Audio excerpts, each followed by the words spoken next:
Good morning, everybody. Home Handyman. We were sitting around talking the other day at work about ways that you can store lumber, or like you got projects and you're always having it stacked and leaned against the wall, or you got it setting over in a corner and it's all disorganized and all this.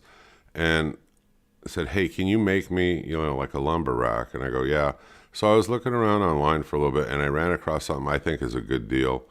I certainly wouldn't make them for somebody, for the price that Grizzly is selling them for. Let me throw up an advertisement and let's talk about it for a minute and I'll show you why. Okay, here we go. This is an advertisement. It's off of Grizzly Industrial's website. Grizzly is a very popular place where people buy machinery, tools, and a lot of other things. But they had these on sale. I don't know how long they'll be on sale for. It's $26.95. And this is it's made out of metal. It's a lumber rack system. And this was something similar to a friend of mine wanted at work and said, hey, can you just make and weld me up something like this? Yes, I can. It's going to cost you more.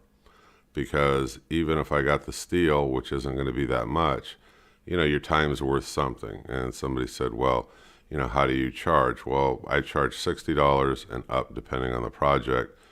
I suppose I could do it for like 40. It depends. I mean, how good of a friend are they, et cetera, all this stuff. But the bottom line and then your tip of the day is, this is a good deal on a lumber rack. It'll get everything up and organized for you. Maybe you have pipe, maybe you have wood, you have other long objects. It could be plywood that's been cut. You can also extend these out on your own after you get them home. I wouldn't go out too far unless you're putting gussets or some other kind of support in there, but this in and of itself and alone is a great deal. I mean, it really is. You're not going to make it for that. $26.95, it's your tip of the day. I'm the Home Handyman. And I hope you folks click subscribe and have a good day. The video is meant to be short and to the point. I try not making long intros.